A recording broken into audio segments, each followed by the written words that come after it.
From an exterior view, you will be hard-pressed to find a difference between this and any other 3 Series BMW. Apart from the obvious 330e and an eDrive badge on the rear quarter panels is pretty standard. However, this BMW is different. With a boot full of lithium-ion, the 330e can make it down the road pretty swiftly on electric only, and that's why we're taking a look. The 6th generation 3 Series for us is past its sell-by date in terms of styling, but it's a classic look that lots of people love, and we're more interested in its electric credentials. Hello and welcome to another episode, and welcome to the BMW 330e. Under here you'll find a 2-litre turbo petrol engine, which according to the NEDC will give you about 34 mpg on longer distances. If you're doing shorter journeys, you're looking at around about 59.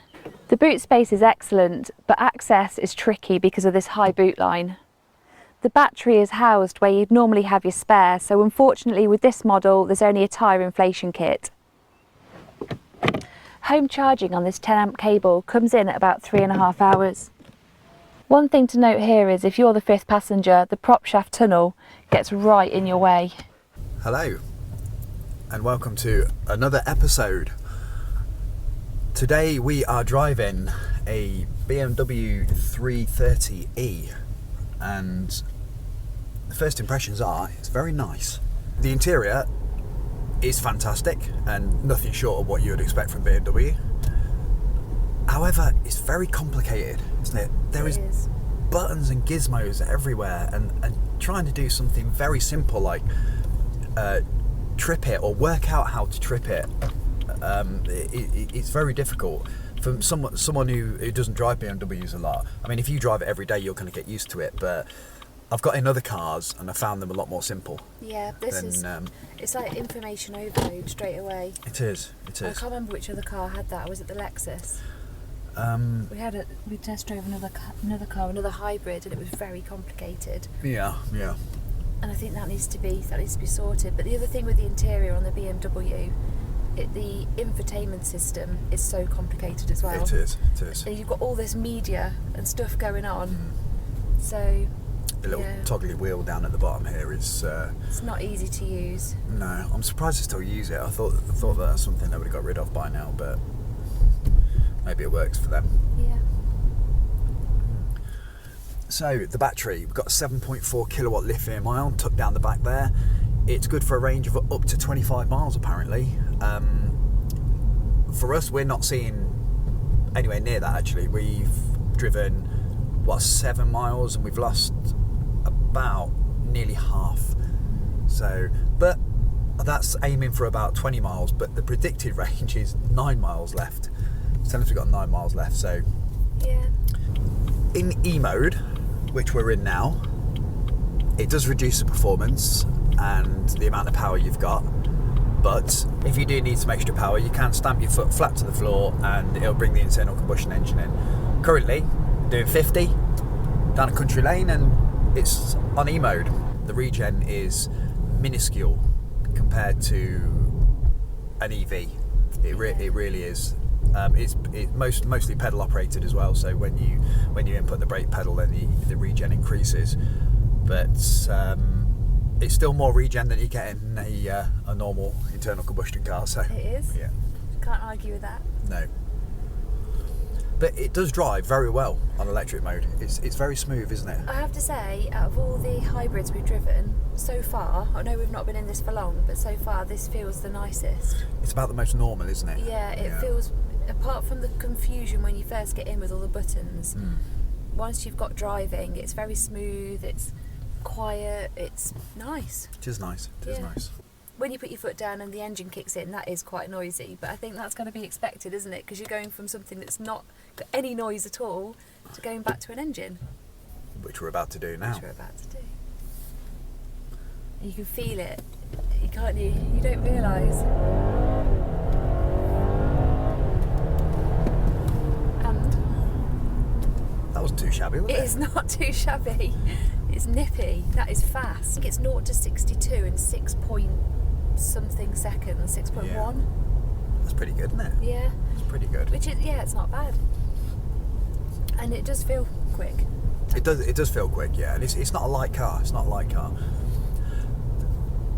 At the moment now, because I put that in sports mode, there's an option to knock the gear stick across, which will drive on the internal combustion on petrol, and it will recharge the battery. So if you're going to somewhere that's got a zero emission zone, for example, which is ever increasing, like London, then this will be a good option for you to just drive it down there.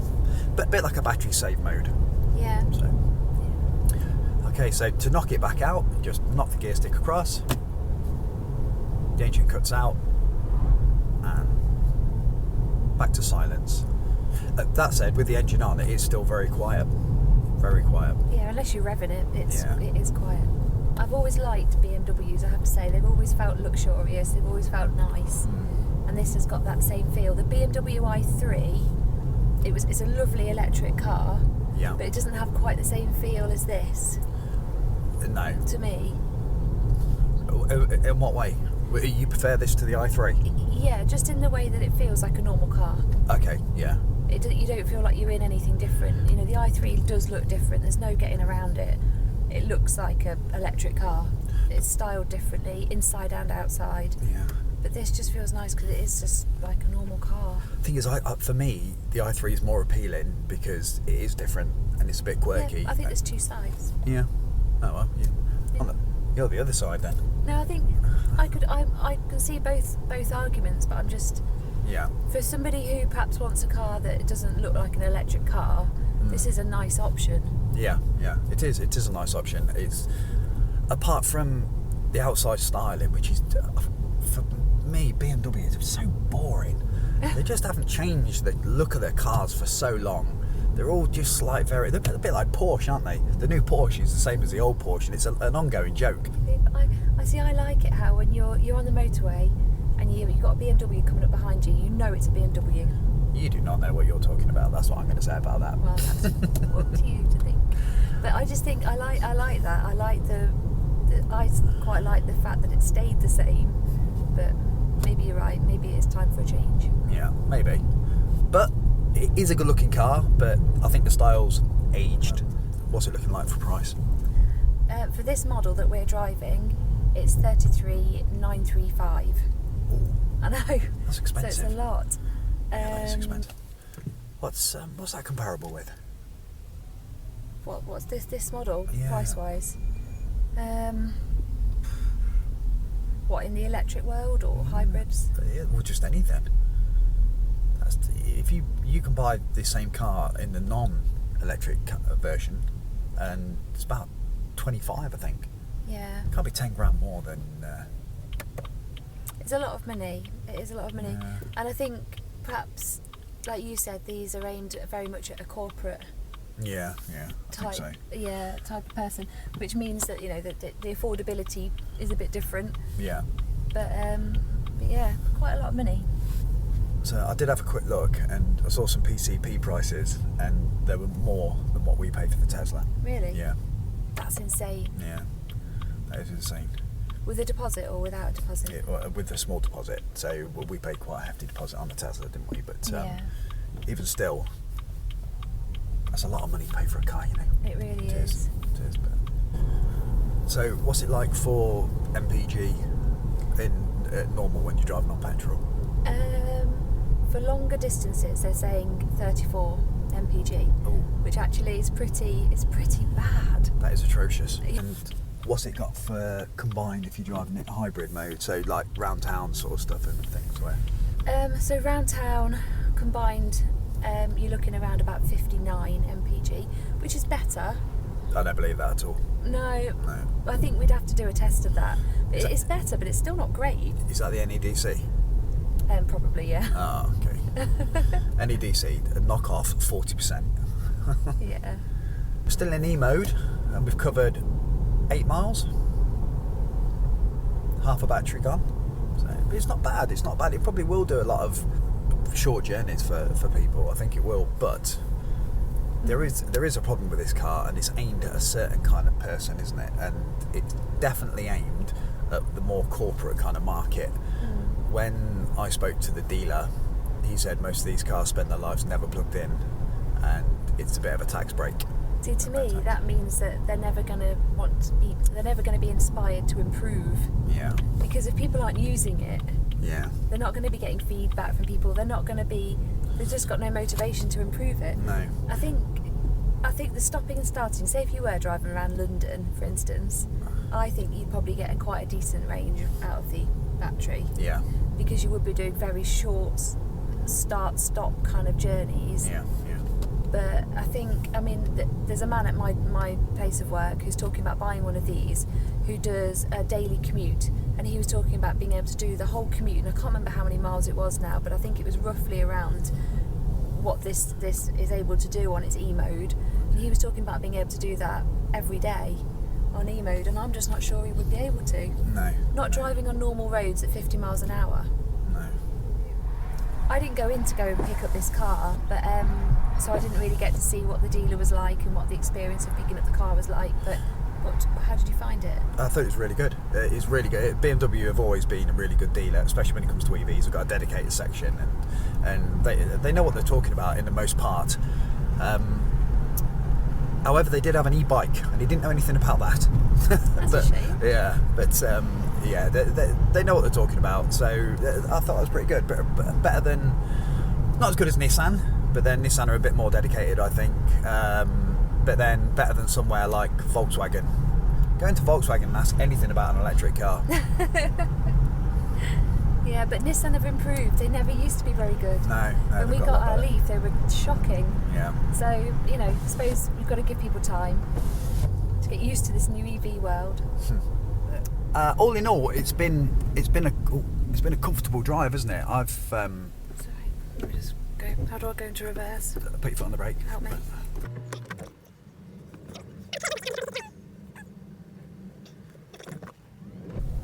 That was not easy. I didn't know what to do. Anyway, go on. Sorry. But it's been a comfortable drive. That's a good point there that Kate's just brought up. But the gear selector, that's a bit complicated as well. It's got a button here and a button there, and normally you just want to have park, neutral, drive and reverse. Nice and simple. And maybe a B for brake regen mode, but this you've got to push a button, then you can't get it into gear. So the battery's fully depleted, so the engine's on now, and don't know what that was. Oh, fuel. We're running out of fuel as well. God. Where's the fuel gauge? Oh, there. On the Okay. bottom there. So the battery's fully depleted. We managed 18 miles, which was pretty sedate driving. That was both me and Kate. We did do one 0 to 60 spurt, didn't we? We did. Which, Test it out. yeah, and it was quick. It was very quick. It was quite respectable. A couple of things we want to add here is the heater and the aircon. So there's no heat pump on this car. The air conditioning is driven off a compressor off the engine, which obviously runs on petrol. But also the heater is the standard type with a heater matrix and two heater pipes going into through the bulkhead. So there's no heat without the engine. There's no aircon without the engine. You can have a fan without the engine, but that is all you can have. Just remember that if you want heat or aircon when you're driving in EV mode, it will need to fire the engine up to get it going. All in all, though, I think it's quite an impressive car. I'm always come back to the same point. All right, no way, mate. I always come back to the same point where I just wish they'd put a bigger battery in. Yeah. It's frustrating that they put such small batteries in. But then this is a petrol car that's had a hybrid system bolted to it effectively. This is the same body shell as what goes on any 330, and they've just stuck it in the boot effectively where the spare wheel would go. So I think compared to other PHEVs, this is definitely one of my favourites so far. It just feels nice. It's a nice car to drive. It's not overly noisy, and it's just comfortable. It's nice. It feels like a normal car. what about the Golf GTE, the PHEV we used? I think I still, out of those two, this is my favourite. Yeah, do you remember the noise off that Golf? That it was really noisy. This is a lot quieter than that, I've got to say. Yeah. Like we're driving down a country road now, and it's nice, it's relaxing because it's quiet. Yeah. The Golf screamed at you a bit, didn't it? Yeah. The engine's off at the moment, even though the high voltage battery is depleted. The engine is still off just because we've been not loading it up, and now Kate's just put her foot down now, and the engine's come back in. So it will act even with the depleted battery like a full hybrid. It's off again now. So it does work seamlessly. Responsive, isn't it? It is. The gearbox in here as well is fantastic. I know it's internal combustion, and I've got to say I hate anything internal combustion, but this is a stepping stone for somebody, possibly, and the gearbox is fantastic. Okay.